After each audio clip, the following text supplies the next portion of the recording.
हीच मुची प्रार्थनान हेच मुचे मागणे माणसाने माणसाशी माणसा समवागणे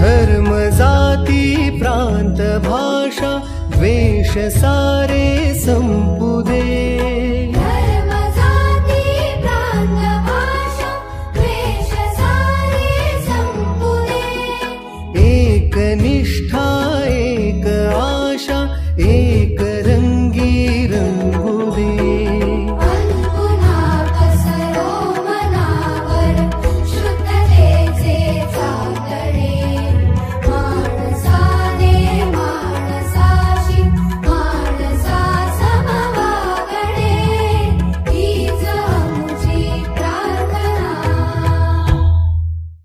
हीच मुची प्रार्थना हेच मुचे मागणे. धन्यवाद. आता मी बोलत असताना कोणीही बोलायचं नाही. जर मी प्रश्न विचारला तरच आपण बोलायचं आहे. तुमच्या समोर वही ठेवा, पेन ठेवा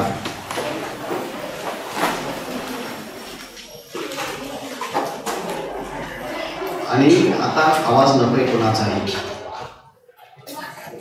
तुमचा आवाज आला तर मी माझं बोलणं बंद करेन.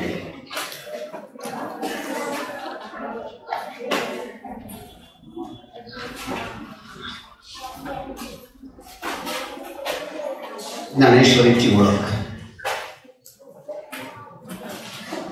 हा उपक्रम ज्ञानेश्वर महाराजांच्या पदस्पर्शाने पावन झालेल्या ह्या अलंकापूर नगरीमध्ये ज्ञानेश्वर महाराजांच्याच नावाने असलेलं हे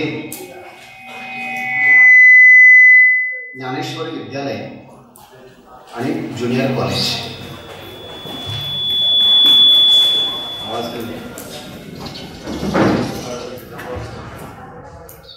ह्या विद्यालयामध्ये ज्ञानेश्वर महाराजांनी वयाच्या 16व्या वर्षी जी ज्ञानेश्वरी सांगितली त्या ज्ञानेश्वरीची ओळख आपण या ठिकाणी करून घेत आहोत. तुमच्यापेक्षा थोडंसं वय जास्त असेल त्या काळामध्ये ज्ञानेश्वर महाराजांनी ज्ञानेश्वरी लिहिली. हा ठीक आहे. आणि ती ज्ञानेश्वरी सच्चिदानंद बाबा या मेलेल्या व्यक्तीला जिवंत करून त्याच्याकडनं ज्ञानेश्वरी लिहून घेतली. त्यांचं नाव काय आहे? सच्चिदानंद बाबा. त्यांनी किती वर्षी लिहिली? कुठे? नेवासेला लिहिली. कोणाकडनं लिहून घेतली? ती कशी होती अगोदर? त्यांना कसं केलं आणि त्यांच्याकडनं काय लिहून घेतली? मेलेल्या व्यक्तीला जिवंत करून जिवंत व्यक्तींच्या साठी ज्ञानेश्वर महाराजांनी वयाच्या 16व्या वर्षी नेवासे ह्या गावामध्ये जो ग्रंथ लिहिला त्या ग्रंथाचंच नाव काय आहे? ज्ञानेश्वरी. या ज्ञानेश्वरीची ओळख करून घेण्यासाठी आज कितवा सत्र किती आहे? म्हणजे 8 वेळेस आपण एकत्रित जमलेलो आहोत. मनपूर्वक मी सगळ्यांचं स्वागत करतो. तुम्ही सकाळी रविवारी उठून ज्ञानेश्वरी करता या ठिकाणी आलात. त्यानंतर मी स्वागत करतो तुमच्या आईवडिलांचं, ज्यांनी रविवारची वेळ असून सुद्धा तुम्हाला पाठवलं, म्हणून त्यांचे धन्यवाद. आणि हा विचार मंच ज्ञानेश्वर विद्यालयाने सुरू करण्यासाठी परवानगी आपल्या सगळ्यांना दिली. त्या ज्ञानेश्वर विद्यालयाच्या सगळ्या विश्वासांचं मनपूर्वक स्वागत. हा पहिला विचार, हा पहिला या संकल्पनेचा प्रकाश ज्यांच्या बुद्धीत प्रकाशित झाला, असे माझ्या उजव्या हाताला आसनस्थ असलेले आदरणीय श्री प्रकाशजी काळे साहेब यांच्या मध्ये हा पहिला विचार स्फुरला. आणि त्यामुळे गेल्या 8 रविवारपासून तुम्ही आम्ही एकत्रित येत आहोत ओळख ज्ञानेश्वरीची या विचारासाठी. म्हणून हा विचार चांगला ज्यांच्यामध्ये स्फुरला त्यांचं मनपूर्वक कौतुक आणि टाळ्यांच्या गजरात स्वागत.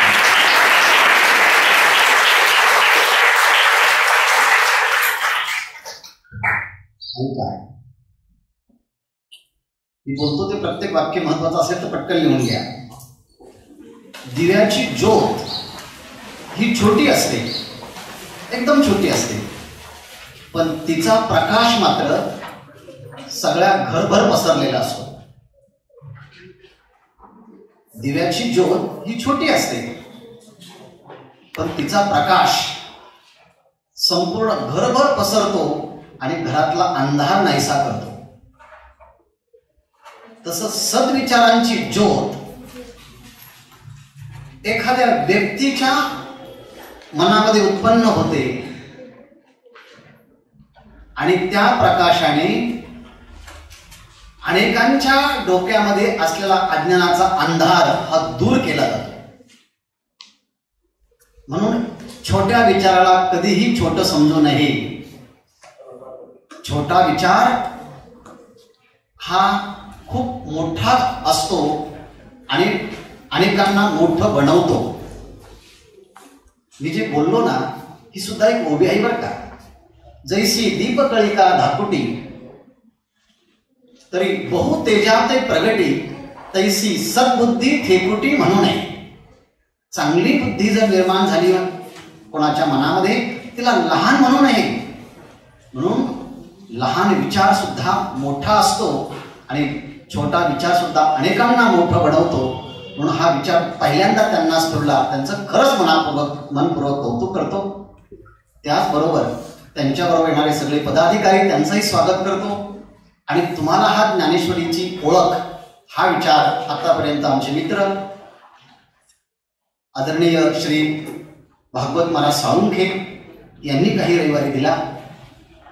त्याचप्रमाणे उमेशजी महाराज बागडे यांनी हा विचार सांगण्याकरता 2 रविवार त्यांनी दिला. त्यांचंही मनपूर्वक स्वागत करतो, धन्यवाद देतो. आणि आज तुम्हाला माझा विचार सुरू होण्याच्या अगोदर एक छोटीशी ओळख करून देतो. म्हणजे पुन्हा ओळख करून देण्याची गरज नाही. जसं माझ्या उजव्या हाताला प्रकाश साहेब काळे बसलेले आहेत, आता माझ्या डाव्या हाताला ज्यांचे पांढरे शुभ्र असे कपडे आहेत, तेही ज्ञानेश्वरीचे खूप मोठे अभ्यासक आहेत, ते या ठिकाणी बसलेले आहेत. त्यांचं नाव आहे श्री हरिभक्तीपरायण आदरणीय श्री नरहरीजी महाराज सांगळे. तुम्ही म्हणाल त्यांचं काय वैशिष्ट्य? त्यांचं वैशिष्ट्य सांगतो. जी ज्ञानेश्वरी 16व्या वर्षी ज्ञानेश्वर महाराजांनी सच्चिदानंद बाबांना सांगून नेवाशेमध्ये पूर्ण केली, आज त्याच्या ओव्या आहे 9033 ज्ञानेश्वरीमध्ये सध्या उपलब्ध. या 9033 ओव्या ज्यांच्या पूर्णपणे मुखोद्गत आहेत, म्हणजे पाठ आहे.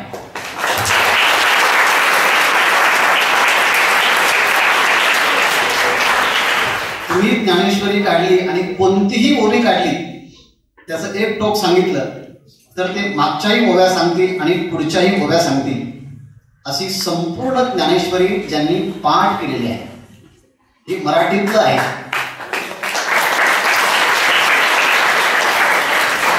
तसेच दुसरे अनेक संस्कृत ग्रंथही त्यांनी पाठांतर केलेले आहे. आणि त्यांचा आवडता छंद आहे की ही ज्ञानेश्वरी मुलांना शिकवायची.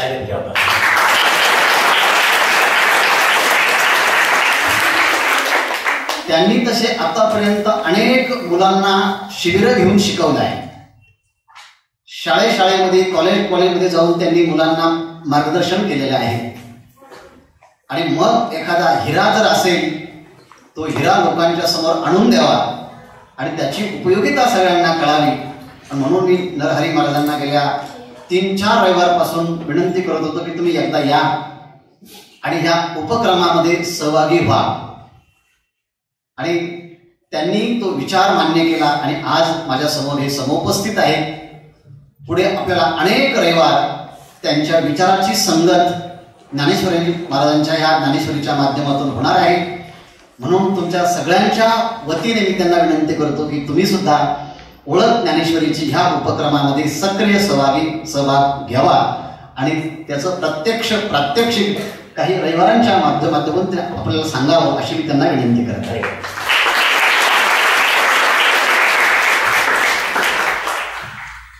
अजूनही रोज 3 ते 4 तास त्या ज्ञानेश्वरीचा अभ्यास करतात. ते किती? ज्ञानेश्वरी पाठ आहे. मग काय पाठ करायचं? तुम्ही म्हणाल समुद्राची खोली किती आहे हे पाहायचं असेल ना, तर तुम्ही जितकं खोल जाल तेवढी ती खोली अधिक आपल्याला दिसते. तसं ज्ञानेश्वरीच्या विचारांची खोली तुम्ही जितकं आतमध्ये जाल तितकी ती विचारांची खोली तुम्हाला पाहायला भेटते. म्हणजे मागच्या 8 दिवसापूर्वी आदरणीय आमचे गुरुबंधू बागडे महाराजांनी जी ओवी सांगितली, ती ओवी काहीशी अक्षरशः उच्चारण करण्याचा काही विद्यार्थ्यांनी तुम्ही प्रयत्न केला आणि काय शिकला त्याचं तुम्ही पुनरुच्चारण करून दाखवलं. त्याला आमच्या भाषेमध्ये अनुवाद असं म्हणतात. म्हणजे तुम्ही जे सांगितलं त्याला अनुवाद म्हणतात. म्हणजे त्याचा अनुवाद केला तुम्ही, ही अत्यंत चांगली गोष्ट आहे. आणि जी गोष्ट तुम्हाला कळाली ती तुमचं कौतुक करण्याच्या ऐवजी ही ज्यांनी तुमच्यामध्ये जशी आहे तशी प्रेरित केली, पेरली, स्थापित केली, तो विचार त्यांच्या अंतःकरणामध्ये त्यांनी किती रुजवला, म्हणून त्यांचंही मनपूर्वक कौतुक करतो. आणि एवढीशी आजच्या रविवारची पार्श्वभूमी पुरेशी आहे असं समजून पुढच्या विचाराला प्रारंभ करण्यापूर्वी मागच्या विचारांची थोडीशी उजळणी मीच माझ्या वतीने करतो की मलाही त्याचा उपयोग होईल आणि तुम्हालाही त्याचा उपयोग होईल. मित्र, आता तुम्हाला मित्र म्हटल्यामुळे असा पेन वरती फेकायचा नाही. तुमचं सगळं हात, पाय, कान, नाक त्यांचं पूर्ण लक्ष माझ्याकडे हवं आहे आणि मी जो सांगतोय ते पूर्ण विचार आत्मसात करायचे आहे. फक्त अर्धा तास होऊन गेला.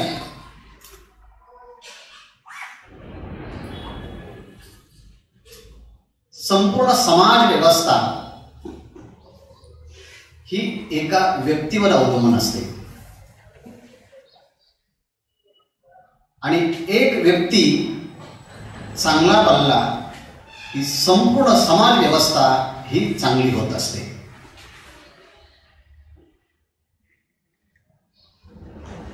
समाज व्यवस्था बिघडली की त्याचा परिणाम कुटुंबावरती होतो. समाज व्यवस्था बिघडली की त्याचा परिणाम व्यक्तीवरती होतो. आणि व्यक्ती सुधारला की त्याचा परिणाम समाजावरती होतो. म्हणजे चांगल्या समाजाचा परिणाम चांगला एखाद्या घरातल्या व्यक्तीवर होतो आणि घरातली एक व्यक्ती बिघडली की त्याचा परिणाम हा समाजावरती उमटत असतो. कारण एका समाजाचं, एका व्यक्तीचं प्रतिबिंब म्हणजे समाज असतो आणि समाजाचं केंद्र हा एक व्यक्ती असतो. म्हणून समाज सुधारायचा असेल तर लोक सुधारून काही उपयोग नाही. मग काय सुधारलं पाहिजे? मी. कोण सुधारलं पाहिजे? मी सुधारलं पाहिजे. आणि हा जेव्हा मी माझ्याकडे बोट देतो ना, तेव्हा चारही बोट माझ्याकडे असतात बघा.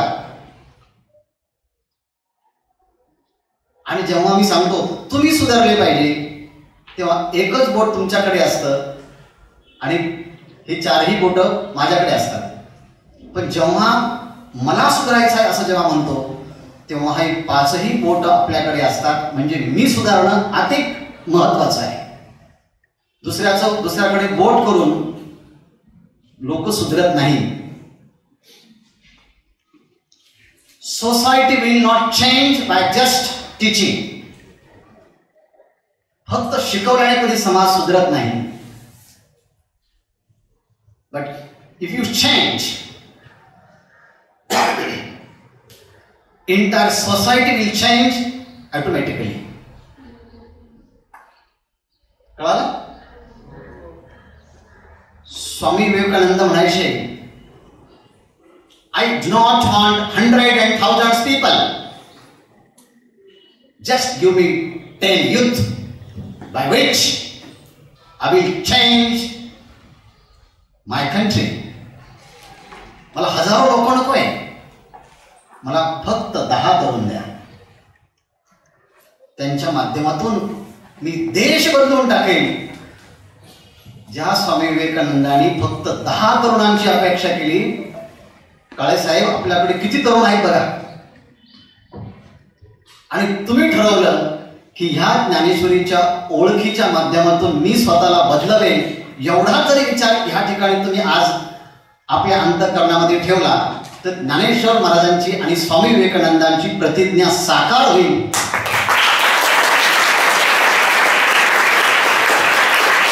आणि संपूर्ण विश्व बदलण्याची ताकद तुमच्या एका व्यक्तीच्या मध्ये असेल.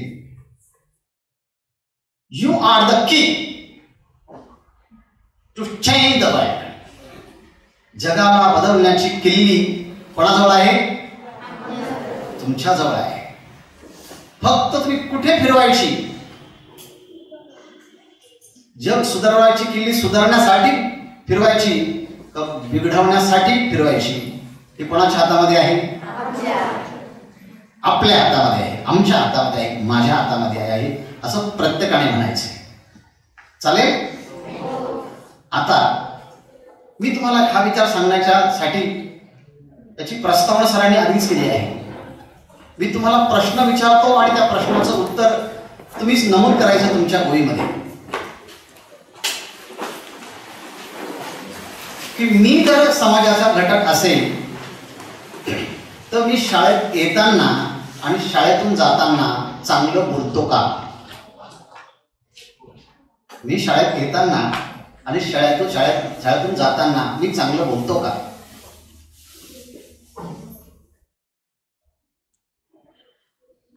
त्याचं उत्तर तुम्ही लिहायचं आहे मनातल्या मनात की हो, मी आजपासून शाळेतून निघताना आणि शाळेत येताना चांगल्या शब्दांचा प्रयोग करेल, जो इतरांच्या कानाला चांगला वाटेल, जो मलाही चांगला वाटेल, जो मलाहा वाईट वाटेल आणि समाजाच्या प्रत्येक घटकाला वाईट वाटेल अशा गलिच्छ शब्दांचा प्रयोग मी करणार नाही. प्रकाश साहेब, काळे साहेब, मी येताना एक मुलगी त्या मुलाला म्हणत होती, ए म्हशी, इतका उशीर का केलास? मी म्हटलो, 2 पाय असताना एकीने दुसऱ्याला म्हणावं. या शब्दाचा प्रयोग जेव्हा मी ऐकला तेव्हा मला असं वाटलं, अरे आपण ज्ञानेश्वरी शिकतो. साच आणि मवाळ, मितले आणि रसाळ, शब्द जैसे कल्लोळ अमृताचे. माझं बोलणं मृदू असावं, खरं असावं, चांगलं असावं. एवढं साधी गोष्ट आपल्याकडनं होऊ नये म्हणून इथून पुढे प्रत्येक मुलं आणि मुलींनी ठरवलं पाहिजे, मी जाताना येताना अशा अर्वाच्य गलिच्छ शब्दांचा प्रयोग कधीच करणार नाही. मी चांगलंच करीन. यालाच आमच्या आध्यात्मिक भाषेमध्ये विधी म्हणतात. विधी काय म्हणतात? म्हणजे जे चांगलं करायला पाहिजे मी ते चांगलं करीनच, अशा वाक्याला काय म्हणतात? विधी. आणि जे करू नये ते मी करणारच नाही, अशा वाक्याला म्हणतात निषेध. काय म्हणतात? निषेध. कळालं? विधी म्हणजे काय, निषेध म्हणजे काय? जी गोष्ट करायला पाहिजे मी ती करणारच, आणि जी गोष्ट करायला नाही पाहिजे मी ते करणार नाहीच. मग करणार, वाईट गोष्ट करणार नाही त्याला काय म्हणायचं? निषेध. त्याला निषिद्ध म्हणतात. त्याला इंग्रजीमध्ये प्रोहिबिटेड ऍक्शन असं म्हणतात. इथं आहे ना, धूम्रपानास निषेध आहे. म्हणजे काय? ती गोष्ट मी करणार नाही नाही नाही, आणि जी गोष्ट करणं आवश्यक आहे ती गोष्ट मी करणार म्हणजे करणारच. करणारच त्या वाक्याला काय म्हणायचं? काय म्हणायचं? विधी. आणि जी गोष्ट वाईट आहे ती करणार नाही त्याला काय म्हणायचं? निषेध. मग मी तुम्हाला विचारतो, एका वाक्यात तुम्ही विधी वाक्य करणार का निषेध वाक्य पार पाडणार? विधी म्हणजे काय? जे चांगलं आहे ते मी चांगलंच करणार. मग आता पुढचा प्रश्न आहे, तुम्ही शाळेत येताना चांगलं बोलणार, जाताना चांगलं बोलणार, आणि घरी कसं बोलणार? घरी सुद्धा कसं बोलणार? चांगलंच बोलणार. आणि बाहेर? मग घरीही बाहेर बोलणार, बाहेरही चांगलं बोलणार, येतानाही चांगलं बोलणार, जातानाही चांगलं बोलणार. मग वाईट कधी बोलणार? बोला बोला, कधी बोलणार? मी कधी वाईट चुकून सुद्धा बोलणार नाही. आणि जर कोणी आता या 8वीच्या वर्गातला असा वाईट शब्द बोलला तर त्याला हळूच सांगायचं, ज्ञानेश्वरीची ओळख शिकलात ना, मग एवढी सुद्धा ओळख झाली नाही तुला, कसं बोलावं? आणि हा जर तुम्ही चांगलं बोलण्याचं सूत्र शिकलात, घरातले लोक म्हणतील एवढं चांगलं बोलायला कधी शिकलास? मग तुमच्या चांगल्या बोलण्याचा परिणाम तुमच्या कुटुंबावर झाला की नाही? घरातल्या प्रमाणे वर्गामध्ये तुम्ही चांगलं बोलायला जेव्हा लागला तेव्हा नेहमी वाईट शब्द ऐकणारे तुमचे मित्र म्हणतील, अरे तू कसा बदलला? How do you change tremendously? एवढा तुझा कसा बदल झाला आहे? आणि म्हणून हा चांगला बदल वर्गात दिसला पाहिजे, हा चांगला बदल घरात दिसला पाहिजे, हा चांगला बदल रस्त्यात दिसला पाहिजे. एवढा जरी बदल केला तर भविष्यामध्ये लोक हा चांगला बोलणारा वक्ता आहे म्हणून तुम्हाला वक्तृत्वासाठी बोलवतील, त्याचा परिणाम समाजामध्ये सुद्धा होईल. एक विधी वाक्य तुम्ही पार पाडला तर. दुसरं वाक्य मी तुम्हाला प्रश्न विचारतो आहे, इथे येणाऱ्यापैकी कोणाला चांगलं लिहिता येतं? फक्त हात वरती करा ज्यांचं अक्षर खूप चांगलं आहे. धन्यवाद. म्हणजे मी शाळेत येत असेल ना तर माझं अक्षर सुद्धा चांगलं पाहिजे याची आजपासून विचार करायला सुरुवात करा. दुसरं, कुणाला गाता येतं इथे? छान. मी आता आजपासून काहीतरी माझ्या आयुष्यात एखादी कला मी आत्मसात करणार आहे. काहीतरी कला. कोणाला रांगोळी चांगली काढता येते? मी बोलणार फक्त, तुम्ही काय बोलायचं नाही, फक्त तुम्ही कृती करायची. तसं जर पाहिलं तर संख्या कमीच आहे. मुलं 2 आहेत आणि कला ही कोणीही पण चांगलं शिकू शकतं. म्हणून प्रत्येक मुलाला आणि मुलीला सुद्धा रांगोळी चांगली काढता आली पाहिजे. दुसरा प्रश्न विचारतो, रोज सकाळी आई वडिलांनी उठल्याशिवाय लवकर कोण उठतं?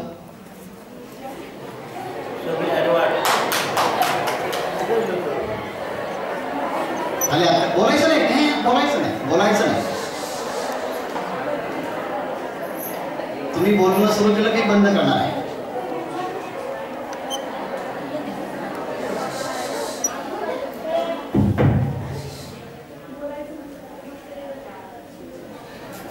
अर्जुन बोलायला लागला पहिल्या अध्यायामध्ये, भगवान कृष्ण काहीच बोलले नाही.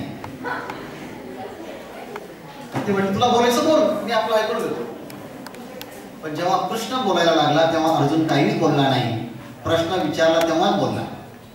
ही गोष्ट सुद्धा आपण इथे शिकायची ज्ञानेश्वरीच्या माध्यमातून. दुसरी एक महत्वाची सांगितलं तुम्हाला, रोज सकाळी लवकर उठायचं.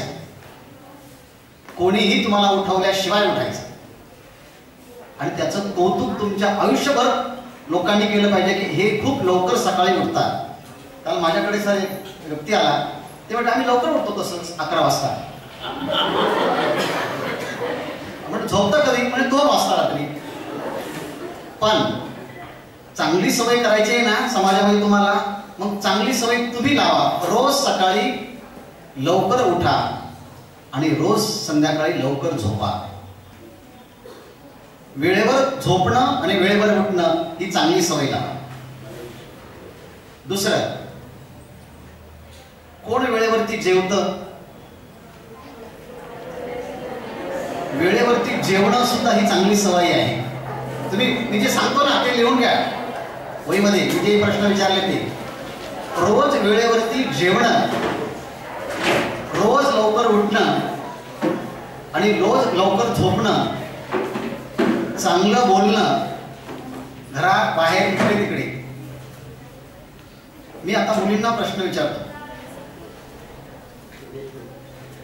कोणत्या मुलीला अजून स्वयंपाकच येत नाही?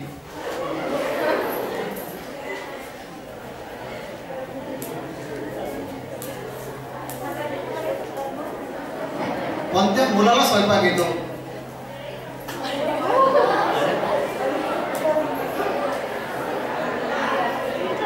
बोलायचं नाही, बोलायचं नाही.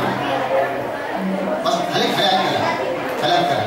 तुम्हाला जरी काही नाही आलं तरी खाण्यासाठी स्वयंपाक करता येणं ही सुद्धा चांगली गोष्ट आहे. लिहून घ्या. तो स्वयंपाक प्रत्येकाला आला पाहिजे. किती गोष्टी झाल्या सांगितल्या चांगल्या? लिहूनच घेतल्या नाही का? 5 सांगितल्या ना? बरं, 5-6. दुसरी गोष्ट, तुम्ही किती जण न सांगता तुमच्या आई वडिलांना मदत करतात त्यांच्या कामामध्ये?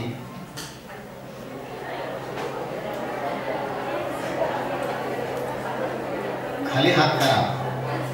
करत असेल तर उत्तमच आहे आणि नसेल करा तर आजपासून करा.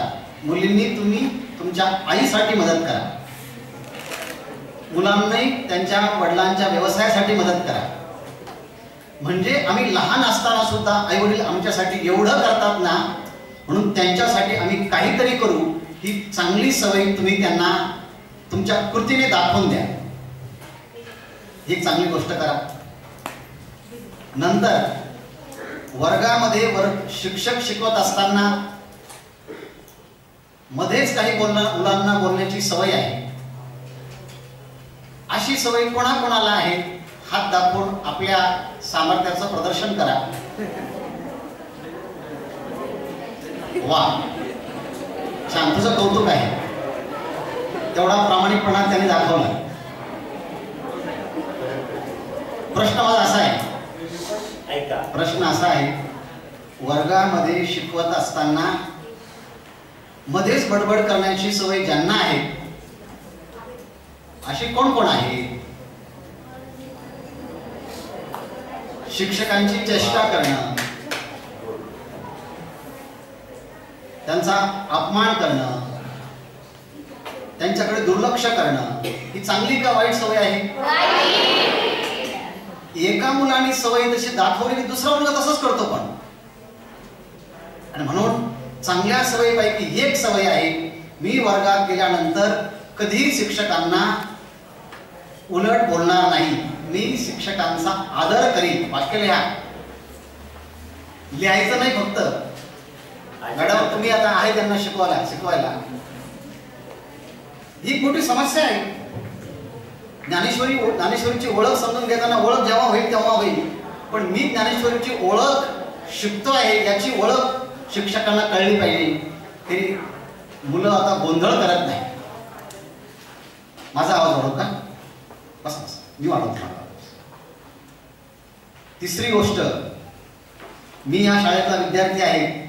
वर्ग शाळा सुटली की बरेच मुलं आणि मुली वर्गात शाळेच्या बाहेर भांडणं करत दिसतात. मी आता तुम्ही ठरवायचं आहे की मी आता शाळेत आल्यानंतर तशा प्रकारची कृती करणार नाही. म्हणजे मी शाळेत भांडणं करणार नाही, लिहा तसं. आणि जेव्हा लिहितो तेव्हा तो विचार हातामध्ये पण येतो आणि तो विचार बुद्धीमध्ये पण येतो आणि तो विचार मनामध्ये पण येतो. त्याला ट्रिपल थॉट असं म्हणतात. 3 वेळेस तो विचार पक्का होतो. म्हणजे मी भांडणं करणार नाही शाळेमध्ये आणि बाहेर पण. आता कोणाला हार्मोनियम वाजवता येते, कोणाला तबला वाजवता येतो. छान. तुम्ही काहीतरी कला शिका. मॅडम तुम्हाला एक होमवर्क देतो की ज्यांना ज्यांना हार्मोनियम येते त्यांचे नावं घ्या, ज्यांना तबला येतो त्यांचे नावं घ्या, ज्यांना नृत्य करता येतं त्यांचे नावं घ्या, ज्यांना रांगोळी काढता येते त्यांचे नावं घ्या, ज्यांना चांगलं बोलता येतं त्यांचे नावं घ्या आणि त्यांचे गट करा की हे एवढे कलागुणात्मक आमच्याकडे विद्यार्थी आहे. आणि जे येताना रोज आई वडिलांचं दर्शन करून येतात, त्यांच्या पायाला स्पर्श करतात, आपलं डोकं त्यांच्या पायावरती नतमस्तक होतात आणि मग शाळेमध्ये येतात, असे मुलं इथे बोटाने मला दाखवता येतील का? 1 2 वाढली संख्या नाही. खरोखर तसं रोज. हे पहा मित्रांनो, मी सगळ्यांना ओळखतो. मी तुमच्या घरी तुमच्या आई वडिलांशी संपर्क साधलेला. इथं ज्ञानदेव आहे आणि गणपती चतुर्थी आहे. सत्य बोलायचे.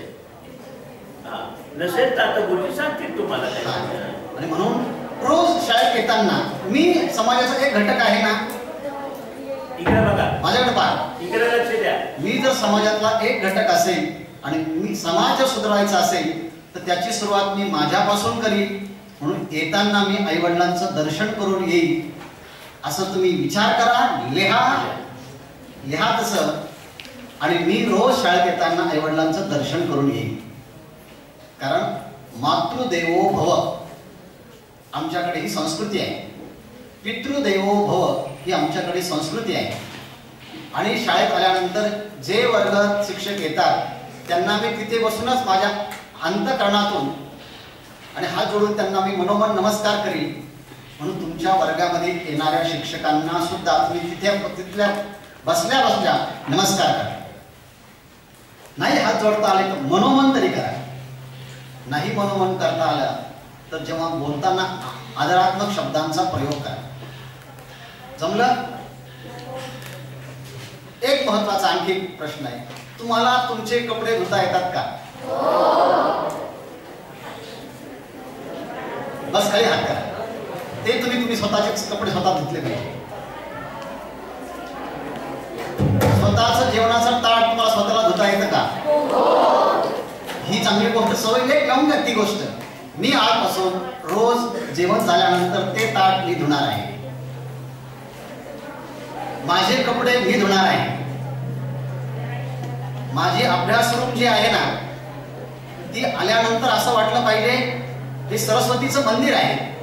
नाहीतर इथे एक वही पडलेली असते, तिकडे एक पुस्तक पडलेलं असतं, तिथे कंपास पडलेले असते, इकडे तिकडे पेन विखुरलेले असतात.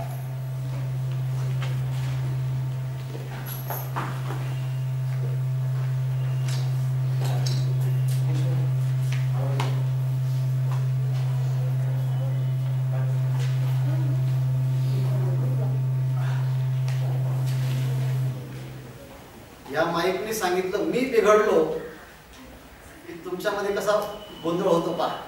म्हणजे एक माईक जरी बिघडला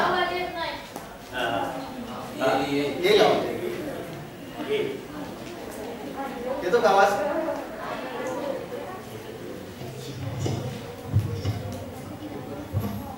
आता येतो का?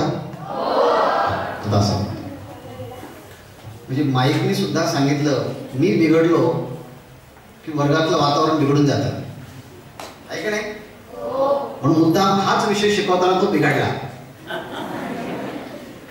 मग तुम्ही जर बिघडले तर किती लोक बिघडतील?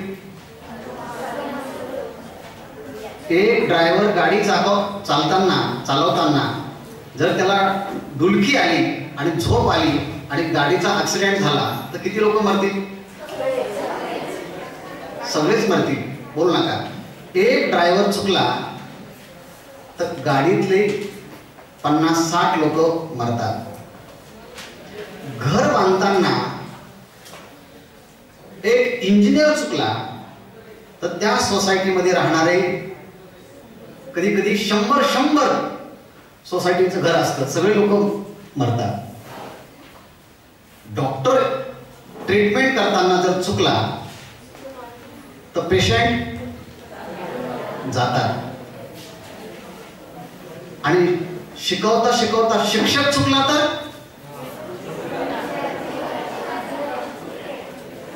या सर या सर. आणि म्हणून एक इंजिनियर चुकला तर इमारत पडते. एक वाक्य लिहून घ्या ना, हे वाक्य. एक इंजिनियर चुकला तर सोसायटी पूर्ण कोसळते, घरं पडतात आणि माणसं मरतात. इंजिनियर चुकला तर 100,000 लोक मरतात. ड्रायव्हर चुकला एक तर 50-60 लोक जातात. डॉक्टर चुकला तर पेशंट जातो. रेल्वेचा ट्रॅक असतो, त्या प्रत्येक ठिकाणी काही लोक बसलेले असतात. रेल्वे येताना तो रस्ता बंद करतात. पण एखादा जर तो चुकला, रेल्वे आली आणि त्याने ते फाटक बंदच केलं नाही आणि तेवढ्यात जर मध्ये काही अडथळा आला तर संपूर्ण रेल्वेच्या डबेची डबे त्या रेल्वेच्या रुळावरून खाली घसरू शकतात आणि 1000 लोक जाऊ शकतात. किती लोकांनी चूक केली आणि किती परिणाम कोणाला भोगावा लागला? चूक एकाने केली आणि परिणाम किती लोकांना भोगावा लागला? 1000 लोकांना. त्याचं कारण का? पहिलं वाक्य सांगितलं होतं, समाजातला मी एक घटक असेल आणि मी जर चुकलो तर माझ्या चुकण्याचा परिणाम समाजावरती होत असतो. कारण मी एक आले वाक्य ऐकलं ते त्या मुलीचं, काय म्हशी इतका उशीर असतो का? असे एका म्हशीने दुसऱ्या म्हशीला म्हणावं हे कसं काही शक्य आहे? म्हणजे बोलणं सुद्धा चांगलं असावं. कळालं तुम्हाला? मग तुमचा परिणाम समाजावर होणार आहे आणि समाजाचा परिणाम हा तुमच्यावर होणार आहे. समाजाचं सगळ्यात छोटं रूप कोणतं असेल तर कुटुंब आहे. म्हणून पूर्वीच्या काळामध्ये कुटुंब व्यवस्था असायची. एकाच कुटुंबाच्या मध्ये आजी आजोबा, आई वडील, चुलते, मावशी, काका काकी असे अनेक सगळे लोक एकत्र असायचे. आता तुम्ही बोलायचं नाही, फक्त हात वरती करायचे की आमच्या घरामध्ये आजी आजोबाही आहे, आई वडील आहे, काकाही आहे आणि सगळे भावंड आहोत. आमचं एकत्रित कुटुंब आहे. प्रत्यक्ष खरं खरं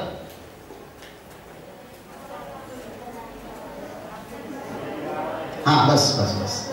तुम्ही इथून पुढे ठरवायचं, तुम्ही मुलांनी ठरवायचं की आता आमच्या घरामध्ये आजी आजोबा पण असले पाहिजे. आमच्या घरामध्ये सगळे कुटुंब एकत्र असले पाहिजे. तुम्हाला सगळ्यांना कळालं पाहिजे, प्रत्येक मुलाला, की माझ्या घरामध्ये मावशा किती आहेत, मामा किती आहेत, काका किती आहेत, चुलते किती आहेत, आत्या किती आहेत आणि आम्ही सगळे भावंड किती आहोत. काही लोकांना मुलाला विचारलं की तुम्ही कोण आहे? मी, मम्मी आणि पप्पा. आजोबा ते लांब कुठेतरी असतात. काका ते वर्षातनं एकदा येतात. त्यांना मुलं आहेत का? आहे, पण त्यांचे नाव मला माहिती नाही. आत्या किती आहेत? आत्या कशाला म्हणतात? आत्या कशाला म्हणतात हेच माहिती नाही. म्हणजे कुटुंब व्यवस्था म्हणून जर पाहायचं असेल तर प्रत्येक मुलाला हे सगळं माहिती पाहिजे. म्हणून तुम्ही ऑन रेकॉर्ड कधीतरी तुमच्या वहीत एक कागद लिहा आणि तुमच्या कुटुंबातली सगळी माहिती तुम्ही या शिक्षकांना पुरवा की मला माहिती आहे माझ्या कुटुंबात कोण कोण आहे. पुढं ऐका, ज्या कुटुंबामध्ये आजी आजोबा असतात त्यांचे नातवंड संस्काराने चांगले होतात. हा मानसशास्त्राचा सिद्धांत आहे. ज्या घरामध्ये आजी आजोबाच नसतात त्यांच्या आई वडील उशिरा उठतात.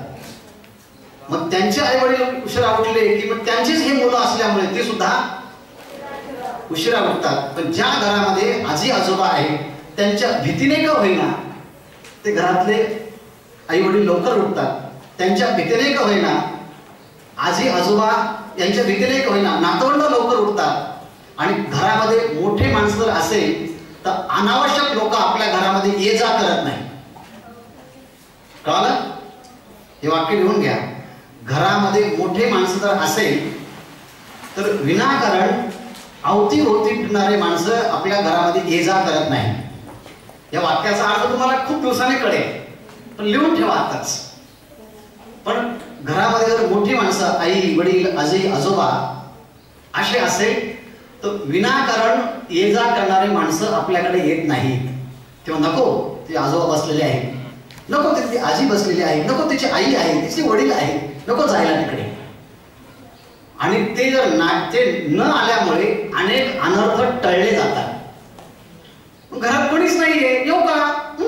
या. आणि त्यांच्या येण्याने अनेक चुकीच्या गोष्टींचा प्रवेश होतो. मग त्यांच्या गलिच्छ सवयी, त्यांचं गलिच्छ बोलणं, त्यांचं गलिच्छ वागणं, त्यांचं सगळ्याचे सगळं हे वाईट हळूहळू आपल्या कुटुंबामध्ये प्रवेश करतं. असं तुम्हाला कधी अनुभव आहे का? चुकीचे लोक घरात कोणी नसतानाच येतात, तुम्हाला हो असं तर फक्त मान हलवा की हा असं आहे. आणि घरात आई वडील मोठे माणसं असेल तर येत नाही चुकीचे लोक. थोडक्यामध्ये मोठे माणसं हे आपल्या आयुष्याची प्रतिबंधक भिंत असते. जसा एखादा किल्ला असतो ना त्याला भिंत असते, तसं घरामध्ये मोठे माणसं असणं म्हणजे चुकीच्या गोष्टी आपल्या घरामध्ये प्रवेश करू नये याकरता ती भिंत असते. म्हणून आपल्या घरामध्ये आई वडील असले पाहिजे, आजी आजोबा असले पाहिजे, एकत्रित कुटुंब असलं पाहिजे असा तुम्ही आग्रह धरा. कळलं तुम्हाला? जर मग असं असेल तर तुम्ही एक चांगले व्यक्ती व्हाल आणि त्यालाच म्हणतात मी हे करणार करणार करणारला काय म्हणायचं? विधी. काय म्हणायचं? विधी. आणि मी करणार नाही याला काय म्हणायचं? निषेध. मग ज्ञानेश्वरी शिकल्यानंतर योग्य काय आहे आणि अयोग्य काय आहे याचा निर्णय घेण्याची क्षमता तुमच्यामध्ये येणार आहे. हे वाक्य लिहा. तुमच्यामध्ये ज्ञानेश्वरी शिकल्यानंतर काय येणार आहे? काय योग्य काय अयोग्य, काय चांगलं काय वाईट, काय खरं काय खोटं याचा निर्णय घेण्याची क्षमता तुमच्याकडे येणार आहे. आणि हा निर्णय तुमच्या आयुष्यातल्या सगळ्या समस्या दूर करणार आहे. आणि म्हणून असं म्हटलं जातं की ज्ञानेश्वरी सगळ्या प्रश्नांची उत्तरं देते. म्हणजे नेमकं काय? ज्ञानेश्वरी सगळ्या प्रश्नांची उत्तरं देतं म्हणजे तुम्हाला कोणताही निर्णय घेण्याची क्षमता ही तुमच्यामधली ज्ञानेश्वरी वाढवते. तुम्हाला लगेच कळणार की हा व्यक्ती कसा आहे, तो कसा आहे, चांगलं काय वाईट काय. पुस्तकातल्या पेक्षाही तुमचा आतून आवाज येईल, त्याला म्हणतात इनर व्हॉइस. आतला आवाज तुम्हाला सांगेल खरं काय आणि खोटं काय. आणि ह्या सगळ्या गोष्टी जेव्हा करायला लागाल तेव्हा समाजातला चांगला घटक म्हणून तुम्ही पहिल्यांदा सुधाराल. कळालं? नाहीतर आजकाल लोकांची संख्या जास्त आहे, लोकांना सुधारायचं. पण लोक कधी सुधरत नाही. कोणाला सुधारायचं आहे? आपल्याला स्वतःला. आणि म्हणून आता तुमच्या समोर फक्त ज्ञानेश्वरीची एक दोन उदाहरण देतो. तुमच्याकडे हे आहे ना, ते समोर ठेवा.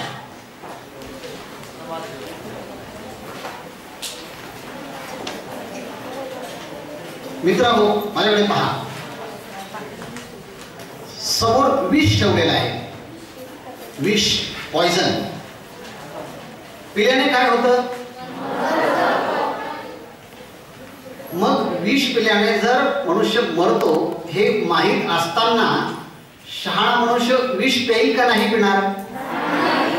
मग होईल. पहा बरं, असं हे ऐसे कैसे करावे, असं कसं काय करावं म्हटले?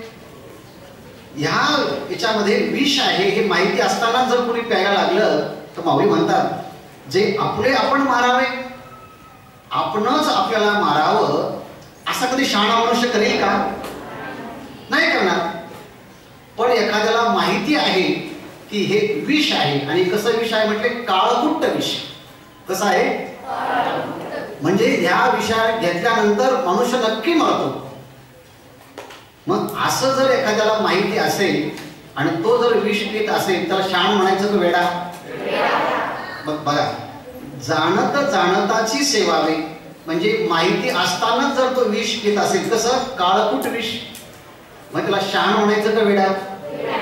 मग चांगलं बोलावं, आई वडिलांना मदत करावी, रोज सकाळी उठावं आणि उठल्यानंतर व्यायाम करावा, सूर्यनमस्कार करावे. असे किती करतात सूर्यनमस्कार? साऊंड माइंड साऊंड बॉडी असं म्हणतोच फक्त आपण. नाहीतर कोणाचं एक पोट दुखतं, कोणाचे मान दुखते, सगळ्यांनी व्यायाम केला पाहिजे. आणि म्हणून हे चांगलं माहिती पण पाहिजे. पण चांगलं माहिती असून करतं पण चांगलं. म्हणून लोक म्हणतात कळतं हो पण काय होत नाही. आता तुम्ही असं नाही, वळलं पाहिजे, म्हणजे प्रत्यक्ष तुम्ही केलं पाहिजे.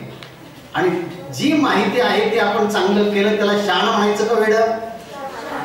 पण ज्ञानेश्वर महाराज म्हणतात हे कळण्यासाठी उदाहरण दिलं आहे.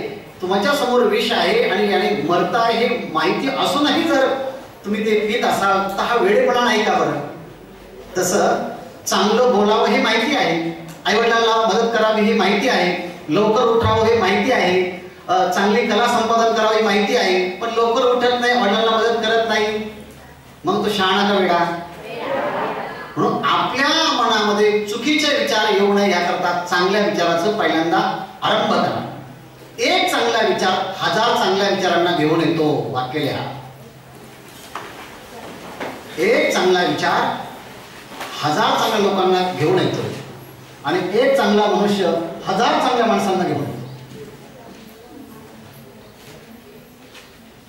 याच्या उलट काही सांगण्याची गरज नाही. याच्या उलट असतं ते तुमच्या मनात ठेवा, लिहू नका. ते चुकीचं लिहून सुद्धा वेळ वाईटला घालवायचा आपल्याला.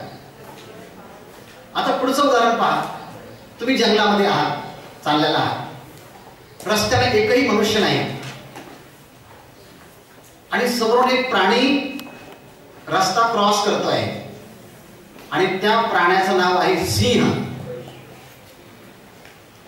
मग तुम्ही सिंहाला पाहिलं आहे पण सिंहाने तुम्हाला पाहिलं नाही आणि तुम्ही म्हणायला लागले पाहू द्या सिंहाला. असं होईल का? आणि जर तुम्ही सिंहाला पाहिलं आणि सिंहाने तुम्हाला पाहिलं तर तुम्ही काय करणार? त्या सिंहाची नजर चुकून तुम्ही आड राहणार आणि त्याला जाऊन दिलं की मग तुम्ही जाणार. बरोबर की नाही? पण तुम्ही जर म्हटलं नाही तो माझ्याकडे पाहतो ना, मी पण त्याच्याकडे पाहतो, मग खाली काय शिल्लक राहील?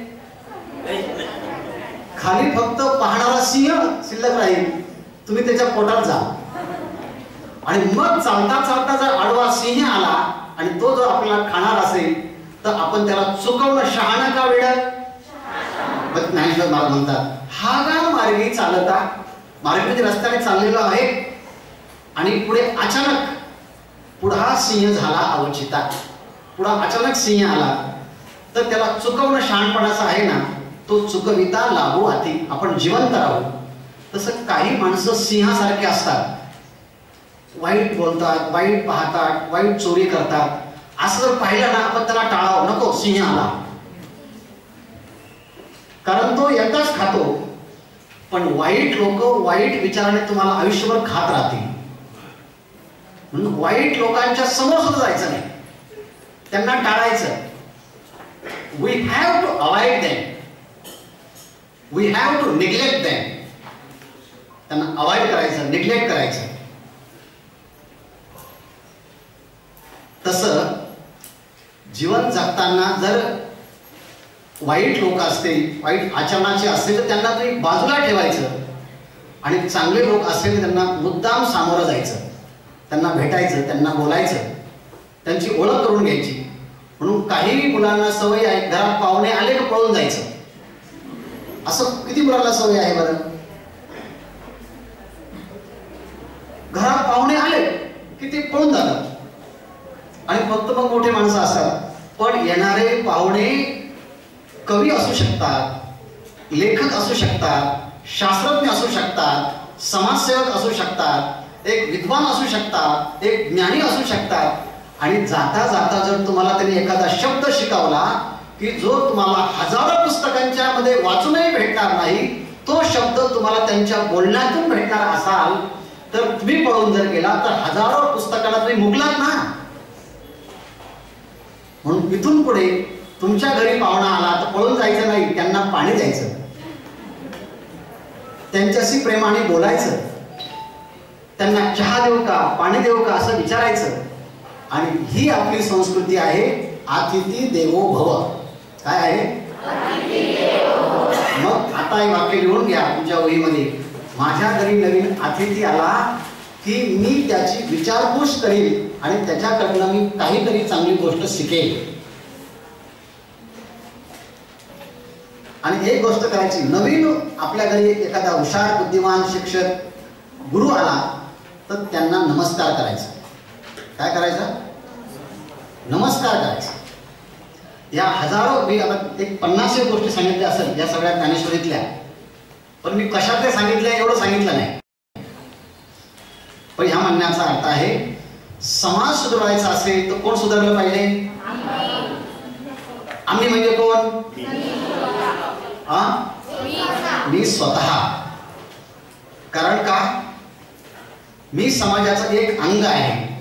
म्हणून चांगली गाडी असेल, फक्त एकच खडा घुसला तर काय होईल रे? गाडी पळेल का चालेल? मी प्रश्न विचारला आहे. चांगली गाडी नवीच आहे, एकच खडा घुसला तर गाडी चालेल का पळेल? प्रश्न विचारला मी, गाडी चालेल का पळेल? गाडी चालणारही नाही, गाडी पळणारही नाही. कारण पळण्यासाठी त्या टायरच्या मध्ये लागणारी हवा ती निघून गेल्यामुळे साध्या एका खेळ्याने कोट्यावधी रुपयाची मर्सिडीज सारखी गाडी जरी असेल ना, ती बंद पडते. तसं समाजातल्या एखाद्या वाईट खेळ्याने एखादी वाईट चूक केली, त्याचा परिणाम समाजावरती होतो आणि सगळा समाज व्यवस्था बंद पडतो. याचं उदाहरण म्हणजे चीनमध्ये त्या लोकांनी प्रयोगाच्या माध्यमातून काढलेला जो विषाणू म्हणजे काय, आणि त्यामुळे जग बंद पडलं. किती वर्ष? 2 वर्ष. मग सांगा ना, त्या गाडीमध्ये आणि त्या खेळामध्ये आणि ह्या लोकांच्या मध्ये काय फरक आहे? मग तुम्हाला असा खेळ बनायचा का ज्याने समाज व्यवस्था बंद पडेल? नाही. उलट जिथे खेळा आहे ना, तिथं सांगायचं की मी पंक्चर काढणार आहे, खेळा काढून टाकतो आणि पंक्चर काढतो आणि गाडीमध्ये हवा भरून मी पुन्हा गाडीत मला पळवायला लावतो. तसं समाजातला खेळा होण्याच्या ऐवजी समाजामध्ये सद्विचारांची हवा भरायची आहे आणि सगळा समाज हा आपल्याला चांगलं बनवायचा आहे. तो मी चांगलं बनलो तर. म्हणजे आजचा ज्ञानेश्वरीची ओळख जी होती ती माझ्या भोवती होती. कळालं? मग हे 2-4 उदाहरण दिले, आणखी बरेच उदाहरण दिले. आणि म्हणून मी जर सुधारलो तर समाज सुधारेल. आणि आता फक्त 2-3 वाक्य सांगतो एका मिनिटामध्ये. मनुष्य बिघडतो म्हणजे काय? चांगलं करण्याची कृती तो सोडून देतो आणि चांगलं करण्याची कृती सोडली की वाईट विचारांची कृतींचा प्रभाव होतो. आणि वाईट कृतींचा प्रभाव सगळ्यात पहिला घरातल्या मुलींच्या वरती आणि स्त्रियांच्या वरती होतो. कारण ते भावनिक असतात, त्या लवकर स्वीकारतात. आणि घरातल्या एकदा कुटुंब व्यवस्थेतला कणा म्हणजे स्त्री आहे, मुली आहेत, त्या बिघडल्या की कुटुंब व्यवस्था पूर्णपणे बिघडते. आणि असं एक घर बिघडलं की सगळे घर बिघडतात. जसं एका घराला अग्नी लागला की तो सगळ्या घरांना जाळून टाकतो, तसा एक वाईट विचार आला की सगळी समाज व्यवस्था बिघडवतो. आणि म्हणून मी त्या समाज व्यवस्थेमध्ये चांगला वागेल. हाच आजच्या ज्ञानेश्वरीच्या ओळखीचा हा विचार आहे. आज मी या ठिकाणी ते थांबतो. मी जास्त विचार घेतला, तुमची वेळ जास्त घेतली. त्याचं कारण ज्ञानेश्वरीची ओळख सुरू जेव्हा झाली तेव्हापासून म्हणतो मी बोलायला येणार, परंतु ती काही मला संधी उपलब्ध झाली नाही आणि पुढे उपलब्ध होईल की मला माहिती नाही. पण इथून पुढे मात्र या समाज व्यवस्थेतला एक शेवटचा घटक राहिला आहे. त्याची ओळख कदाचित बागडे महाराज पुढच्या वेळेस ते करून देतील किंवा भागवत महाराज करून देतील. आणि इथून पुढे ज्ञानेश्वरी ज्यांची पाठ आहे असे आपले नवीन शिक्षक, त्यांचं टाळी वाजवून स्वागत करूया. आणि तुमच्या विचारांसाठी तुम्हाला या ठिकाणी नक्कीच आम्ही सर्वांच्या वतीने निमंत्रित करतो आणि माझा माईक आता काळे साहेबांच्या हातात आहे.